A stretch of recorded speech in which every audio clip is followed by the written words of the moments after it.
नर्मदे हर. नर्मदाये नमः प्रातः, नर्मदाये नमो निशि. नमस्ते नर्मदे देवी, त्राहि मां भवसागरात्. रक्ष मां भवसागरात्. रुद्रदेहात् समुत्पन्नं सदा कलकलनिनादिनी कौमारी स्वरूपे देवी. रेवा देवी नमोस्तुते, रेवा देवी नमोस्तुते, रेवा देवी नमोस्तुते. आदौ ब्रह्माण्डखण्डे त्रिभुवनविवरे कल्पदासा कुमारी. मध्याह्ने शुद्धरेवावति सुरनदी वेदकण्ठोपकण्ठे. श्रीकण्ठे सा देवी वेदगङ्गा ऋषिकुलतारिणी नर्मदा मा पुनातु. नर्मदा मैया की जय. नर्मदे हर, नर्मदे हर, नर्मदे हर. नर्मदा मैया की जय. श्री सद्गुरू टूर्स अँड ट्रॅव्हल्स आयोजित वाहनाद्वारे नर्मदा परिक्रमामध्ये मी पुन्हा आपलं सर्वांचं हार्दिक स्वागत करते. तर आपण ओंकारेश्वर या ठिकाणी संकल्प करून ही परिक्रमा सुरू केली. त्यानंतर आपण दक्षिण तटावरील सर्वात शेवटचं तीर्थ म्हणजे विमलेश्वर या ठिकाणाहून आपण तटपरिवर्तन केलं आणि त्यानंतर आपण उत्तर तटावर आलो. उत्तर तटावर आपण मिठी तलाई, महेश्वर या आणि नेमावर म्हणजे नाभी क्षेत्र या सगळ्यांचं दर्शन करून आपण पुढील प्रवासाकरिता मार्गक्रमण केलेलं आहे. तर नेमावर नंतर आपल्याला पुढील जो मार्गामध्ये जे तीर्थक्षेत्र येतं ते म्हणजे आवरी घाट हे येतं. आवरी घाट म्हणजे या ठिकाणी जे आहे देवांच्या ज्या पत्नी असतात त्यांना अमर स्त्रिया म्हणतात. याची कथा वशिष्ठ संहितेमध्ये येते. तर देवांच्या ज्या पत्नी होत्या सगळ्या अमरी स्त्रिया, हिरण्यकश्यपूने जेव्हा सगळ्या देवांना पदभ्रष्ट केलं होतं आणि सगळ्या देवांशी युद्ध करून सगळ्यांना जिंकून घेतलं होतं त्रिखंड, त्यावेळी ह्या अमरी स्त्रिया ज्या आहेत या नर्मदा मैयेच्या किनाऱ्यावर आल्या होत्या आणि नर्मदा मैयेच्या किनाऱ्यावर येऊन आपल्या पतीच्या विजयासाठी त्या ठिकाणी यांनी तिथे तपश्चर्या केली होती. आणि त्यानंतर मग नर्मदा मैयांनी त्यांना आश्वासन दिलं की लवकरच विष्णू जे आहेत हे वराह रूप धारण करतील आणि हिरण्याक्षाचा वध करतील. त्यानंतर नरसिंहाचं रूप धारण करतील आणि हिरण्यकश्यपूचा देखील वध करतील. आणि त्यानुसार पुढे अमरी स्त्रियांच्या तपश्चर्याचं फळ त्यांना मिळालं आणि लवकरच विष्णूने हे सर्व अवतार घेऊन हिरण्याक्ष असेल किंवा हिरण्यकश्यपू असेल यासारख्या दैत्यांचा वध केला. त्यानंतर पुढे जातो आपण. आपल्याला मार्गामध्ये जेत हे गाव लागलं असेल. तर जेत हे गाव म्हणजे आपले जे MP चे मुख्यमंत्री होते शिवराज सिंग चौहान, तर या शिवराज सिंग चौहानांचं हे गाव आहे जेत. आणि त्याच्या पुढेच तुम्हाला तुम्ही जर फलक वाचत असाल तर तुम्हाला सिहोर हे क्षेत्र लागलं असेल, सिहोर हे गाव लागलं असेल. तर सिहोर म्हणजे जे आपण इकडे आपल्याकडे जो गहू खूप फेमस आहे की सिहोरी गहू, आम्ही सिहोरी गहू आणला, सिहोर गहू, तर तो गहू जो आहे तो ह्या सिहोर या गावातील किंवा या क्षेत्रातील तो गहू आहे. त्या गव्हाचं सांगण्याचं तात्पर्य हे की हा गहू देखील नर्मदा मैयेच्या पाण्यावर पिकतो म्हणून तो एवढा चविष्ट किंवा त्याच्या पोळ्या एवढ्या चांगल्या होतात, रुचकर होतात म्हणून तो एवढा प्रसिद्ध आहे. तर सिहोरी गहू हा MP च्या ज्या भागातून येतो तो संपूर्ण जो पट्टा आहे तो नर्मदेच्या पाण्यावर तो गहू पिकवलेला असतो. त्यानंतर या सिहोर पासून आपण जेव्हा पुढे जातो तर मनकामनेश्वर किंवा महाकालेश्वर हे तीर्थ येतात. या ठिकाणी महाकाल जे आहेत म्हणजे महादेवांचे ज्यांना रूप म्हटलं जातं, तर महाकालेश्वराची ही तपोभूमी आहे. तर असं महाकालेश्वर हे तीर्थ येतं. त्यानंतर पुढे येतं भारकच्छ. ही भारकच्छ देखील भृगु ऋषींची तपोभूमी आहे. या ठिकाणी भृगु ऋषींनी तपश्चर्या केली होती आणि गायत्री पुरस्चरण केलं होतं. आणि त्यांचं असं करण्यामागे हेतू हा होता की जो बळीराजा होता, बळीराजाने देवावर विजय प्राप्त करण्यासाठी 100 महायज्ञांचं आयोजन केलं होतं आणि ते 100 महायज्ञ यशस्वी व्हावे यासाठी भृगु ऋषींनी या ठिकाणी गायत्री पुरस्चरण केलं होतं. आणि बळीराजाने जे काही यज्ञ केले 100 आणि मग 100व्या यज्ञाच्या वेळी विष्णूने वामन अवतार घेऊन बळीराजाला पाताळामध्ये जाण्यासाठी भाग पाडले. तर त्यापैकी 5 जे यज्ञ होते बळीराजाचे हे या नर्मदा मैयेच्या किनाऱ्यावर झालेले होते. तर भारकच्छ या ठिकाणी भृगु ऋषींनी त्या यज्ञामध्ये बळीराजाला यश प्राप्त व्हावं यासाठी इथे त्यांनी जे आहे तपश्चर्या किंवा गायत्री पुरस्चरण केलं होतं. त्यानंतर पुढे गरुड स्थान म्हणून येतं किंवा गरुडेश्वर म्हणून देखील याला ओळखलं जातं. आपण जे आधी बघितलं ते गरुडेश्वर वेगळं आणि हे गरुड स्थान म्हणजे याची कथा जी आहे ही भागवतामध्ये देखील कथा येते ह्याची. तर फार पूर्वीच्या काळी सौभरी नावाचे ऋषी होते आणि हे सौभरी ऋषी यमुनेच्या किनाऱ्यावर तपश्चर्या करत होते. आणि मग यमुनेच्या किनाऱ्यावर तपश्चर्या करत असताना त्या ठिकाणी ते रोज यमुनेमध्ये स्नानासाठी जायचे आणि मग त्यांच्या आसपास ज्या काही मासोळ्या होत्या, छोटे छोटे मासे आहेत, ते क्रीडा करायच्या, छोटे छोटे मासोळ्या मासे. आणि ते सौभरी ऋषींना खूप आवडायचं, त्यांना खूप छान वाटायचं त्या माशांना बघून, मासोळ्यांना बघून. आणि त्यांचं कळत नकळतपणे त्यांच्यावर थोडासा जीव जडला होता त्या मासोळ्यांवर. आणि मग एकदा जे आहे गरुड, म्हणजे ज्यांना विष्णूचं वाहन म्हटलं जातं, गरुड एकदा आकाशमार्गाने जात असताना यमुना जळातील मासे त्याला दिसले गरुडाला. आणि त्याला ते खायची खूप इच्छा झाली, म्हणून तो त्या यमुनेच्या जळातील माशांवर त्याने झडप घातली आणि ते मासे त्याने खाल्ले. आणि यमुना जळातील पासे असे अजून पण, म्हणजे जे कोणी माशाचं सेवन करतात, जे कोणी मासे खातात, तर ते लोक देखील सांगतात की यमुनेतल्या पाण्यातील माशांना काहीतरी विशिष्ट चव असते बाबा, ते एकदम टेस्टी लागतात मासे, असं बरेच जणांचं म्हणणं आहे. आणि त्याचप्रमाणे गरुडाला देखील ते मासे खूप आवडले आणि मग गरुडाने भरपेट मासे खाल्ले. आणि मग दुसऱ्या दिवशी जेव्हा सौभरी ऋषी इथे स्नानासाठी गेले, तर त्यांना ते बघून खूप वाईट वाटलं की गरुडाने बरेचसे मासे जे आहेत ते खाऊन टाकले होते. मग त्यावेळी सौभरी ऋषींनी गरुडाला समज दिली की तू असं करू नकोस, हे मासे मला खूप आवडतात, तू काही हे खाऊ नको. आणि गरुडाने पण ठीक आहे, ऐकून न ऐकल्यासारखं केलं आणि ठीक आहे म्हटलं. तर त्यानंतर त्याने असंच रोज, त्याला ते एक चटक लागली, त्याला ते मासे खूपच आवडायला लागले. तो रोज यायचा, मासे खायचा आणि निघून जायचा. सौभरी ऋषींना खूप वाईट वाटायला लागले की इथले मासे एक एक एक एक गरुड खायला लागलाय म्हणून. आणि मग एक दिवस सौभरी ऋषींनी गरुडाला चांगलं खडसावलं की तू आता परत इथे येऊन मासे खाऊ नकोस, नाहीतर माझ्या रागाला तुला सामोरं जावं लागेल. आणि गरुडाने नेहमीसारखंच ऐकून न ऐकल्यासारखं केलं आणि गरुड तिथून निघून गेला. दुसऱ्या दिवशी परत गरुड आला आणि मासे खाऊ लागला. त्यावेळी सौभरी ऋषी तिथेच थांबले होते बघण्यासाठी. आणि मग जसं त्याने ते मासे खाल्ले, त्यांना अतिशय संताप आला आणि मग त्यांनी श्राप दिला की इथून पुढे जर तू पुन्हा या यमुनेतील मासे खाशील, तर तुला त्याच क्षणी जे आहे तुला मृत्यू येईल. आणि मग असं ऐकत्या क्षणी गरुड तिथून निघून गेला. आणि मग गरुड निघून गेल्यानंतर मग पुढे बरीचशी कथा येते की मग गरुड त्या भागात नसल्यामुळे तिथे कालिया साप आला. मग कालिया साप आल्यामुळे मग त्यानंतर श्रीकृष्णाने कालिया मर्दन वगैरे तो सगळा भागवतातील भाग झाला. आणि मग त्यानंतर पुन्हा काही वर्षांनी गरुड यमुनेवरून जात असताना त्याला त्या शापाचं विस्मरण झालं आणि पुन्हा त्याला ते यमुनेतले मासे दिसले आणि त्याला ते खाण्याची इच्छा झाली, म्हणून तो पुन्हा यमुना जळावर आला आणि त्याने तो मासा धरून खाल्ला. ज्या क्षणी त्याने माशाचा एक घास तोंडात टाकला, त्याच क्षणी जे आहे त्या गरुडाला मृत्यू प्राप्त झाला, मरण आलं. आणि मग सौभरी ऋषी तिथेच तपश्चर्या करत होते. आणि जसं त्यांना गरुडाला मृत्यू प्राप्त झाला, सौभरी ऋषींना खूप वाईट वाटलं की अरे रे, माझ्या हातून हे काय झालं, ही तर जीवन साखळी आहे, म्हणजे मी त्याच्यात उगाच व्यत्यय आणला. गरुडाचं हे भक्षच आहे, गरुडाचं हे अन्नच आहे मासे, आणि साक्षात विष्णूच्या वाहनाला मी मृत्यूदंडाची शिक्षा दिली. तर सौभरी ऋषींना याचं खूप वाईट वाटायला लागलं. मग सौभरी ऋषींनी तपश्चर्याच्या बळावर मृत संजीवनी विद्या प्राप्त केलेली होती. तर त्यांनी मग तो मृत संजीवनी विद्येचा प्रयोग या गरुडावर केला आणि मग त्या गरुडाला त्यांनी तिथे जिवंत केलं. पण गरुड जिवंत झाला तरी तो निस्तेज होता, म्हणजे त्याचे नख बोथट झालेले होते, चोचेला धार नव्हती, त्याच्या पंखांमध्ये बळ नव्हतं, तो अतिशय म्हणजे जिवंत झाला पण त्याच्यात काही अर्थच नव्हता. मग त्यावेळी गरुड ऋषींना म्हणाला की तुम्ही मला जिवंत कशासाठी केलं?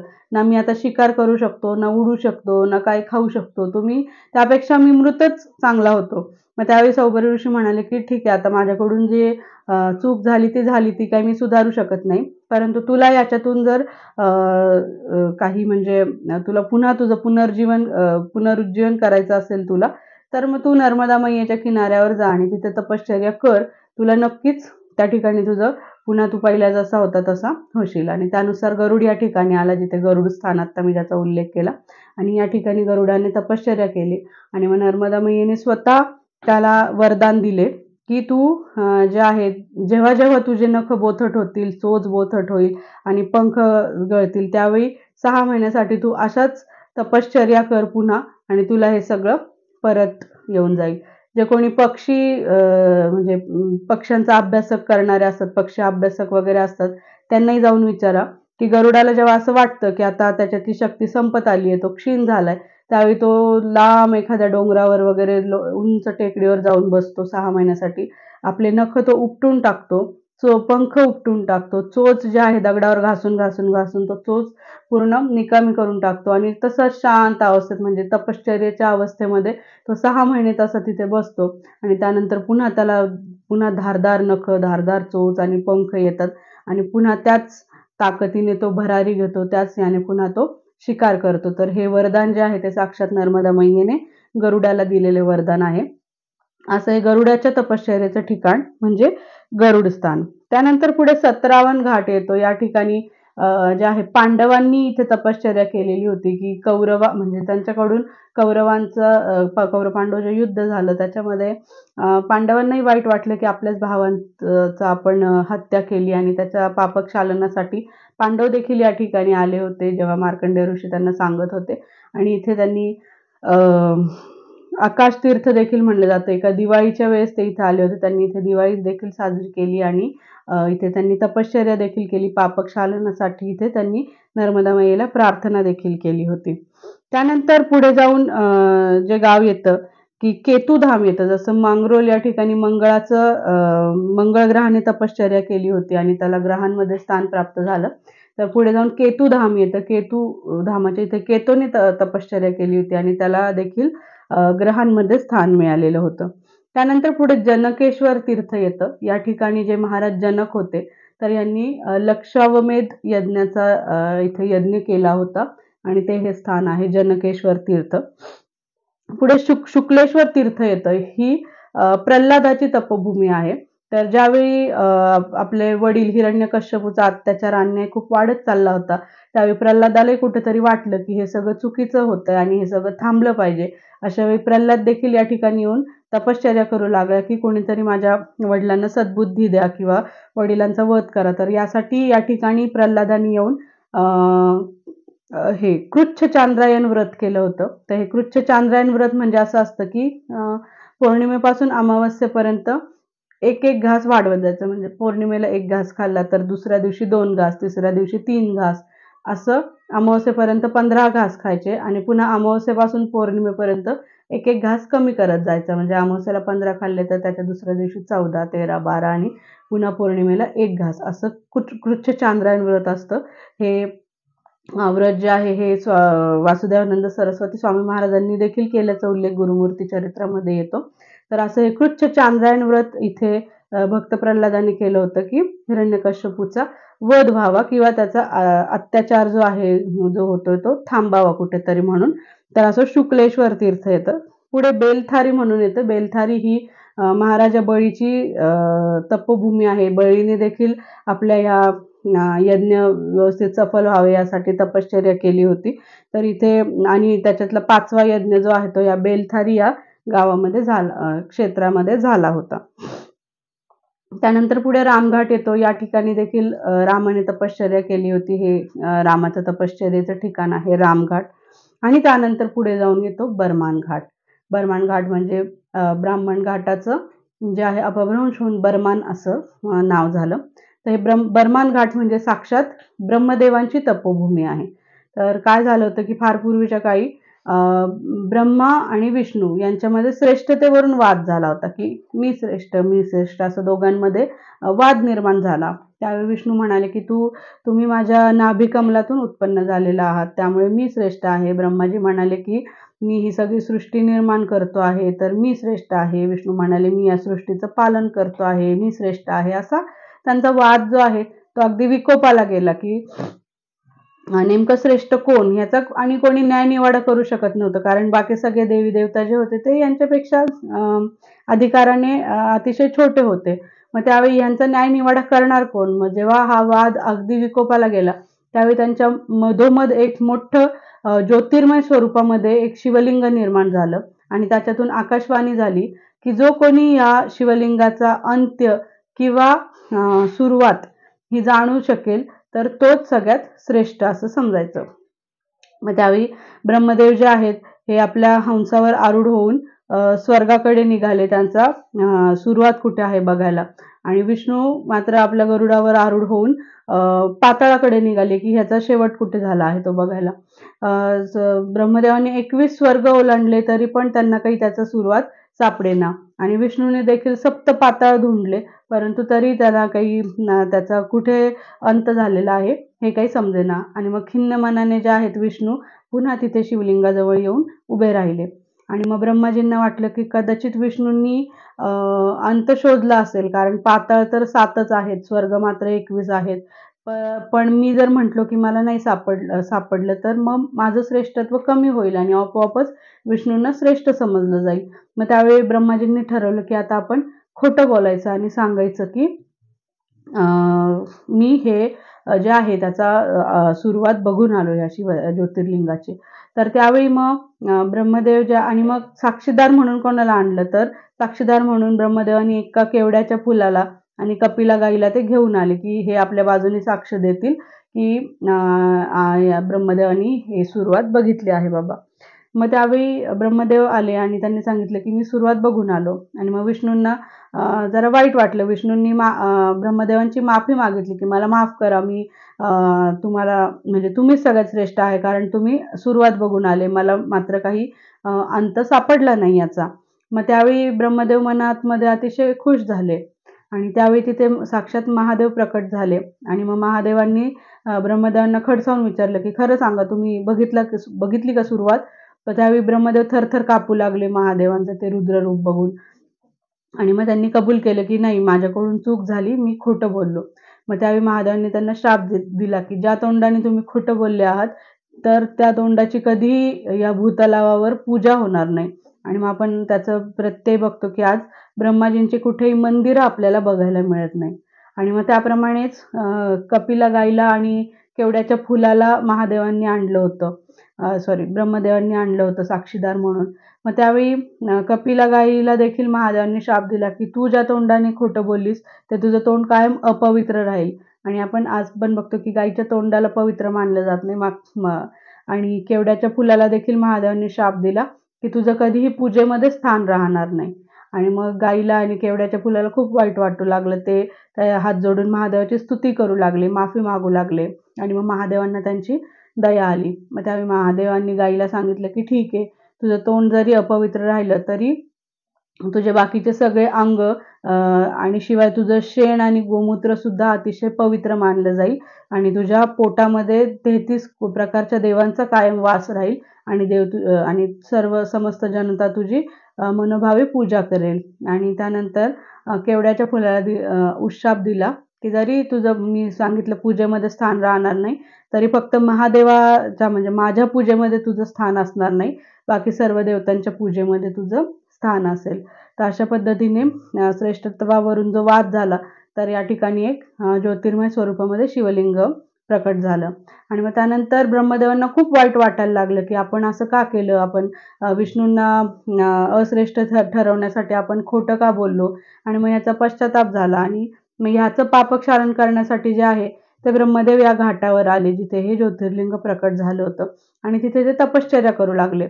आणि मग त्यावेळी जे आहे त्यांनी हे सृष्टी निर्मितीचं कार्य जे आहे ते, आता सध्या मी इथे तपश्चर्येला जातोय म्हणून गणपती, कार्तिकेय, विश्वकर्मा आणि रुद्र यांच्यावर सोपवलं की विश्वकर्मा एवढा हुशार आहे, गणपती बुद्धीची देवता आहे, कार्तिकेय देवांचा सेनापती आहे, रुद्र तर साक्षात महादेवांचे रुद्रगण आहेत, तर हे सगळेजण मिळून व्यवस्थित भारत सांभाळतील बाबा असं त्यांना वाटलं. आणि म्हणून मग त्यांनी ते सृष्टी निर्मितीचं कार्य जे आहे ते यांच्यावर सोपवलं. आणि ते मात्र इथे बर्मान घाटावर तपश्चर्या करण्यासाठी आले. परंतु तिकडे ते सृष्टी निर्मितीच्या कार्यामध्ये सगळे उथलपुथल व्हायला लागली. झाडांना पंख येऊ लागले, माणसं पाण्यात राहू लागले, मासे जे आहेत ते आकाशात उडू लागले, असं सगळं वेगळं आगळंच व्हायला लागलं. आणि मग विष्णूंनी जेव्हा हे जगाच्या पालनकर्त्यांनी जेव्हा हे बघितलं, तर विष्णूंना समजेनासं झालं की असं का होतंय. मग त्यावेळी विष्णूंनी ब्रह्माजींकडे जाऊन ह्याची विचारपूस करायची ठरवली. आणि जेव्हा विष्णू ब्रह्माजींकडे आले तेव्हा ते बघतात तर काय, तर हे 4 जण सृष्टी निर्मितीचं कार्य करत बसले होते. आणि मग त्यांना विचारलं की तुम्ही का करताय, ब्रह्माजी कुठे गेले. मग त्यावेळी त्यांनी सांगितलं की ब्रह्माजींना तुमच्याशी वाद घातल्यामुळे अतिशय पश्चाताप झाला आणि मग ते आता पापक्षालनासाठी तपश्चर्या करतात. मग त्यावेळी विष्णू ब्रह्माजींकडे गेले आणि समजावलं की माझ्या मनामध्ये तुमच्याबद्दल कुठलाही आकस नाहीये किंवा मी तुम्हाला तेव्हाच माफ केलेलं आहे, माफी मागण्याची काही आवश्यकता नाही. मात्र तुम्ही जे तुमचं सृष्टी निर्मितीचं कार्य तुम्हाला सोपवलेलं आहे, तर हे कार्य तुम्ही व्यवस्थित पार करा. कारण त्या सृष्टी निर्मितीच्या कार्यामध्ये फारच मोठी गफलत झालेली आहे. आणि मग ब्रह्मदेव तिथे विष्णूंनी तिथे माफ केलं. मग तिथे मध्यमेश्वर किंवा दीप्तिकेश्वर हे नर्मदा मैयाच्या मधोमध हे एक बेट आहे छोटंसं किंवा टापू आहे आणि त्याच्यावर हे बर्मान घाटावर मध्यमेश्वर तीर्थ किंवा दीप्तिकेश्वर असं दोन्ही त्याला म्हटलं जातं. तर असं हे शिवलिंग आहे बर्मान घाटावर. बर्मान घाटावरून आपण पुढे निघतो तर आपल्याला सप्तधार म्हणून एक क्षेत्र तीर्थक्षेत्र लागतं. इथं नर्मदा मैयाची जे आहे डोंगरातून अशा वाहत वाहत 7 धारा निर्माण झालेल्या आहेत आणि त्या दिसायला खरोखर खूप सुंदर दिसतात. तर अशा ह्या सप्तधार हे क्षेत्र पुढे येतं. यानंतर पुढे जाऊन जे एक छान क्षेत्र येतं की जे मी तुम्हाला सांगितलंय की नर्मदा मैया ही 6 करोड वर्षांपासून आहे. जसं तिने अमरत्वाचं वरदान घेतले की अनेक युग आले, अनेक वेळा प्रलय झाला, अनेक वेळा पृथ्वीची पुन्हा उत्पत्ती झाली.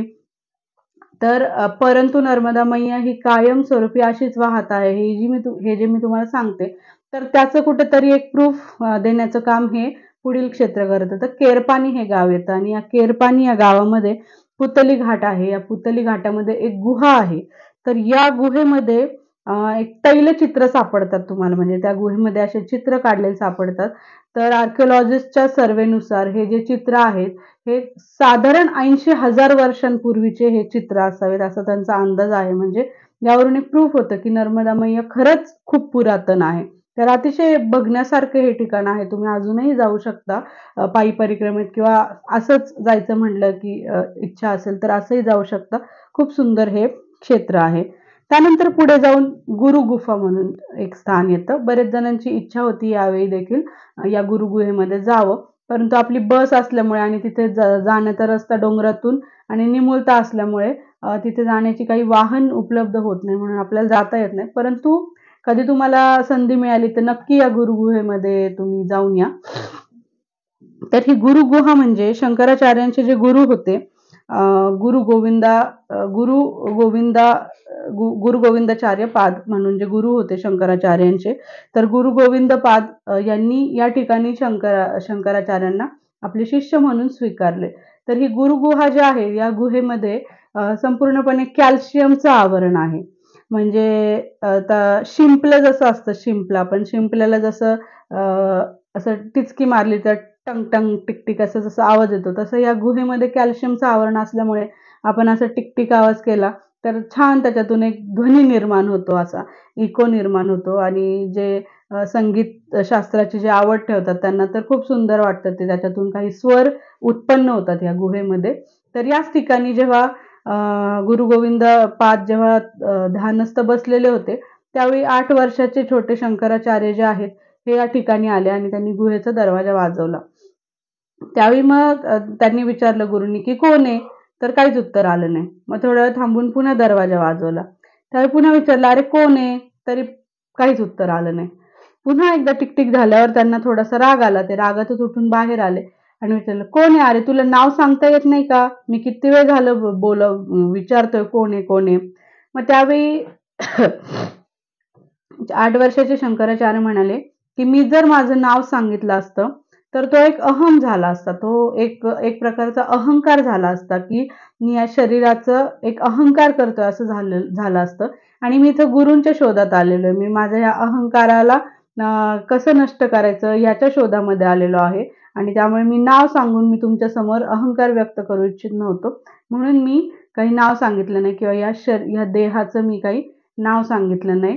आणि ज्या क्षणी या गुरु गोविंदाचार्यांनी हे ऐकलं त्या क्षणी त्यांनी त्यांना शिष्य म्हणून स्वीकारलं. तर हे जे थोर मोठे मोठे लोक असतात तर हे कधीच म्हणजे ह्या देहाचा अहंकार करत नाही. हे तर आपल्यासारखे छोटेसे लोक असतात जे मी ह्याव मी ट्याव, मी कलेक्टर, मी न्यायाधीश, मी मुख्यमंत्री, मी हे मी ते, असं आपण ह्या उगाचच या देहाचा अहंकार करत असतो, जे पूर्णपणे नश्वर आहे. परंतु हे जे असे योगी पुरुष असतात, त्यांना समजलेलं असतं, की हा फक्त एक मार्ग आहे. आपल्याला नशिबाने मनुष्य देह मिळालेला आहे, की जो जो आपण ज्याच्या थ्रू आपण साधना करून कुठेतरी एका मोक्षाच्या मार्गाला जाऊ शकतो. तर हा देह त्यासाठीच फक्त आपल्याला मिळालेला आहे, हे जेव्हा कळतं. जसं की टेंबे स्वामी महाराज सुद्धा स्वतःला म्हणजे जर आपण जर त्यांना म्हटलं, की "स्वामी आज आमच्याकडे भिक्षेला येताल का?" तर स्वामी महाराज म्हणायचे, की "हो, स्वामी येतील." म्हणजे असं हां, मी येईल बाबा, असं मी नाही. म्हणजे मीपणा ज्याला म्हणतात, तो एवढा पण मी त्यांच्यामध्ये नव्हता. ते म्हणायचे, "हां, स्वामी आज भिक्षेला येतील." म्हणजे ते ह्या देहाला हा देह आहे फक्त आणि ह्याचं नाव एक काहीतरी आहे. तर ते स्वामी बाबा येतील. मी नाहीच.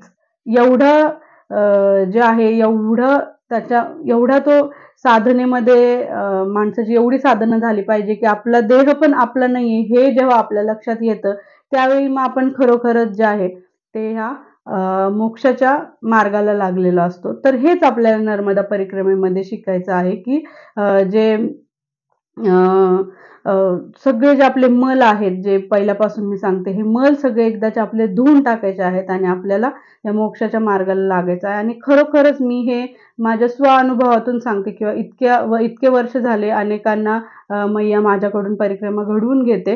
तर त्यांच्यामध्ये सुद्धा इतके सकारात्मक बदल झाले, की ते स्वतः फोन करून मला नंतर सांगतात, की "अमृता, आम्ही आता शेतामध्ये राहायला आलेलो आहोत. आम्ही इथं छान एक छोटं मंदिर बांधलंय. आता आम्ही बंगल्याचा वगैरे त्याग केलेला." असे खूप जण किंवा बरेचसे जण पायी परिक्रमा करण्यासाठी देखील प्रेरित होतात, की आम्ही सगळं आता सुखाची अपेक्षा सोडली. जे कोणी म्हणजे परिक्रमेत येऊन आम्हाला रूमच चांगली नाही मिळाली, आमच्या कमोडला फ्लशच होत नव्हतं, असे जे छोटे-छोटे कुरबुरी करायचे ते लोकं सगळे परिक्रमा संपत आल्यावर सगळ्या सुखाचा म्हणजे त्याग करण्यासाठी देखील तयार होत होते. इतकी ह्या नर्मदा मैयेच्या सानिध्यामध्ये शक्ती आहे. इतका हा नर्मदा मैयेचा किनारा आपल्यामध्ये सकारात्मक ऊर्जा निर्माण करतो. इतकी ही जादू आहे नर्मदा मैयेच्या पाण्यामध्ये.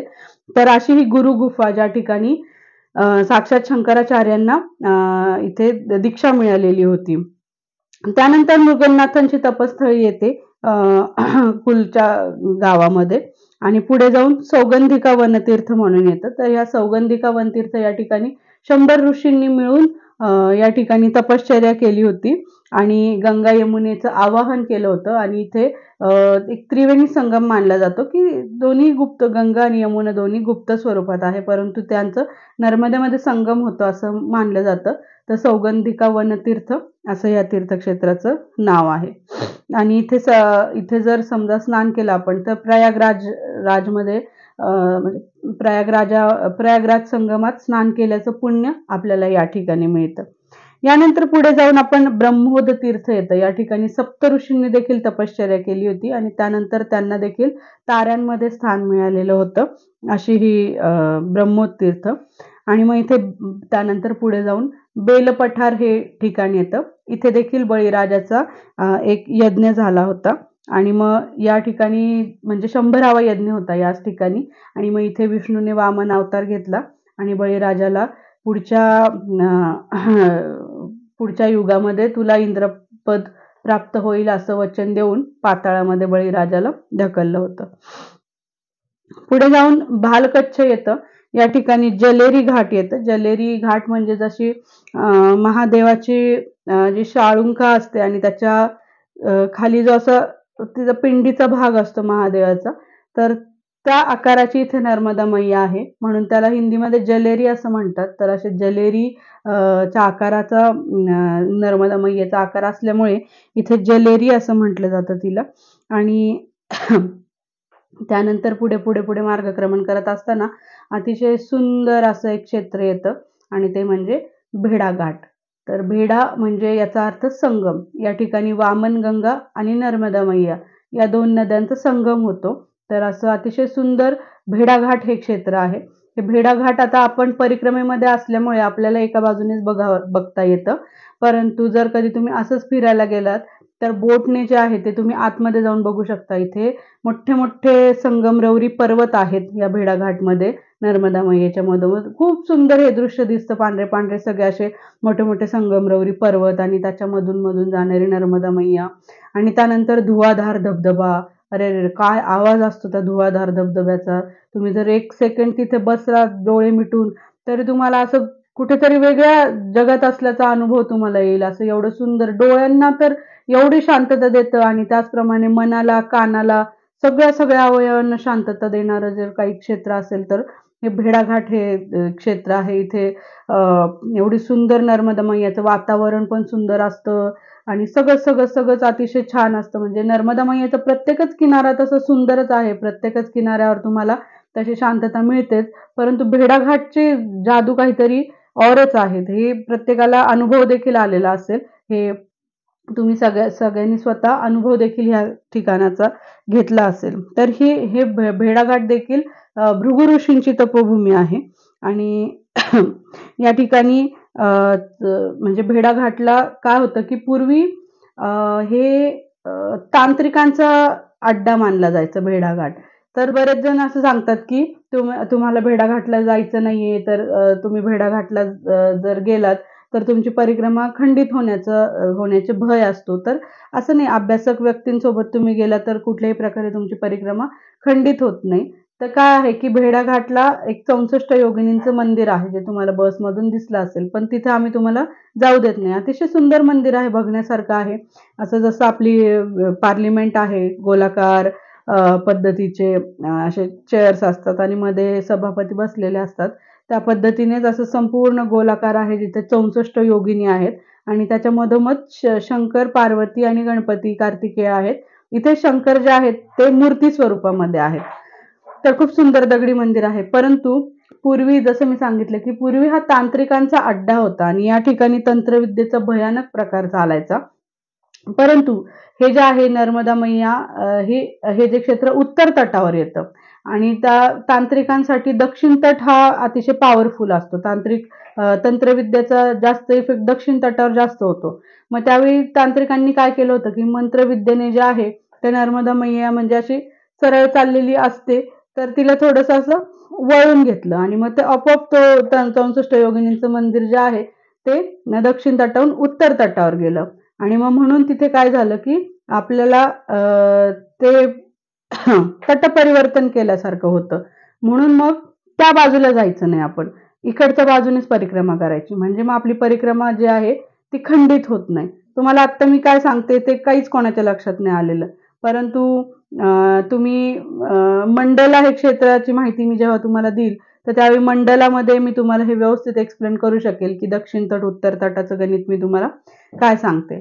तर हे जे नर्मदा मैया जे आहे तर ह्याच्याबद्दल अजून एक गोष्ट सांगायची झाली तर नर्मदा मैयेला आता रिसेंटली 2017-18 मध्ये सगळ्यात शुद्ध पाणी असल्याचं अवॉर्ड नर्मदा मैयेला मिळालेला आहे, की नर्मदा मैयेमध्ये अतिशय शुद्ध प्रदूषण विरहित पाणी जे आहे ते नर्मदा मैयेचं आहे. तुम्ही डायरेक्ट जरी त्या पाणी पिलात तरी तुम्हाला काहीही होणार नाही. अगदी प्रेताखालचं पाणी देखील तुम्ही म्हणजे जर नर्मदा मैयेमध्ये वाहून आलेलं प्रेत, बरेच दिवस थांबलेलं प्रेत जे असतं, त्याच्या खालचं पाणी सुद्धा एकदम शुद्ध असतं. त्याच्यामध्ये सुद्धा कुठल्याही प्रकारचे जंतू नसतात. एवढं शुद्ध पाणी म्हणून नर्मदा मैयेला अवॉर्ड मिळालेला आहे. आणि आज मी ज्या नर्मदा मैयेचे काही म्हणजे बाकीच्या नद्यांपेक्षा वेगळे वैशिष्ट्य जे सांगितले तुम्हाला, जसं की नर्मदा मैया पूर्व पश्चिम वाहिनी आहे. त्याच पद्धतीने नर्मदा मैयेचा काही ठिकाणी असा सापासारखा आकार झालेला आहे, जी उत्तर दक्षिण झालेली आहे. त्यामुळे तिथे परिक्रमा करतात. किंवा जसं सांगितलं, की नर्मदा मैयेचं पाणी सकाळी गरम असतं, कोमट असतं आणि दुपारनंतर थंड पाणी असतं. त्याचप्रमाणे अजून एक वैशिष्ट्य म्हणजे नर्मदा मैया ही उन्हाळा असो, काय असो तरी तिचं पाणी कधीही सुकत नाही. तर त्याच्या मागे कारण हे आहे, की नर्मदा मैयेमध्ये गुप्तधारा आहेत. तर जसं सगळ्या नद्या ज्या आहेत या पर्वतातून उगम पावतात, तसं नर्मदा मैया मात्र जमिनीतून उगम पावते. खालून तिला जलधारा मिळतात आणि तिच्या त्या गुप्तधारा आहेत अनेक ठिकाणी. अशाच काही गुप्तधारा आपल्याला भेड़ाघाटला बघायला मिळतात. म्हणजे काही ठिकाणी आपण जेव्हा बोटने जातो, तर त्यावेळी तिथे तो गाईड सांगतो, की या ठिकाणी हात घालू नका बरं का. इथे जे आहे ना भंवर आहे भंवर. म्हणजे तिथे गुप्तधारा आहेत. त्याच्यात जर सपोज देव न करो आपण पडलो, तर मग ते लवकर डेड बॉडी सापडत नाही किंवा खूप लांब दूर कुठेतरी ती डेड बॉडी सापडते. तर अशा प्रकारे अनेक ठिकाणी ओंकारेश्वरला आहेत, भेड़ाघाटला आहे, चूलपानेश्वराला आहेत. असे गुप्तधारा आहेत ज्या सतत नर्मदा मैयेला पाणी देत राहतात आणि त्यामुळे तिचं पाणी कधी येऊ, कितीही कडक उन्हाळा पडू, काय होऊ, तिचं पाणी कधीही आटत नाही. तर अशी ही नर्मदा मैया आपली आध्यात्मिकदृष्ट्या तर सुंदर आहेतच आहे, परंतु वैज्ञानिकदृष्ट्या, भौगोलिकदृष्ट्या, नैसर्गिकदृष्ट्या सगळ्या दृष्टीने अतिशय सुंदर अशी ही आपली नर्मदा मैया आहे. बोलो नर्मदा मैया की जय.